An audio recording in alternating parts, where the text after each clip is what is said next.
the Middle East veered towards a return to all-out war this Thursday. But this evening, US President Trump says that he's cancelling the airstrikes on Iran that he had planned to order carried out.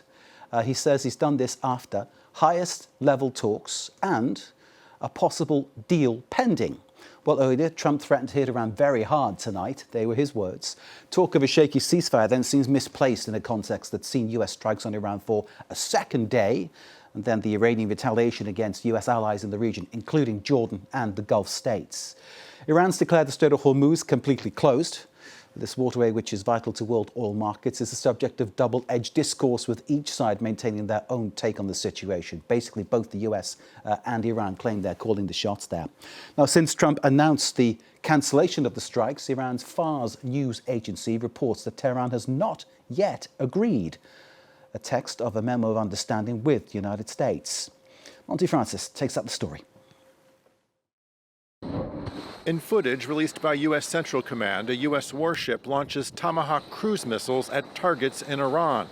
CENTCOM said it hit surveillance, communications, and air defense facilities, adding the strikes came in response to Iran's unwarranted and continued aggression. This video shows black smoke rising in the city of Carys, west of Tehran, Thursday, after witnesses reported explosions. In a statement, the Iranian Foreign Ministry condemned the attacks.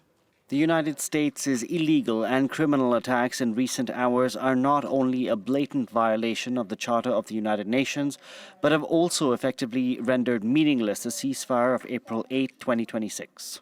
In retaliation, Tehran said it fired at Jordan, Kuwait, and Bahrain, which all host U.S. troops.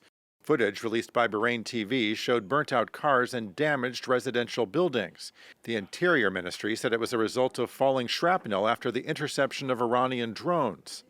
It's the second day in a row that Washington and Tehran have exchanged strikes. The U.S. launched attacks on Iran overnight into Wednesday, saying it came in response to the downing of an American helicopter over the Strait of Hormuz. The two crew members were rescued by a U.S. drone boat. On Thursday, U.S. President Donald Trump took to social media to announce a third night of strikes, only to retract the threat shortly afterwards. Meanwhile, diplomatic efforts to reach a peace deal continue. Qatari mediators were in Tehran for talks on Wednesday, according to an official, though fellow mediator Pakistan warned it was hard to be an optimist in light of the escalation.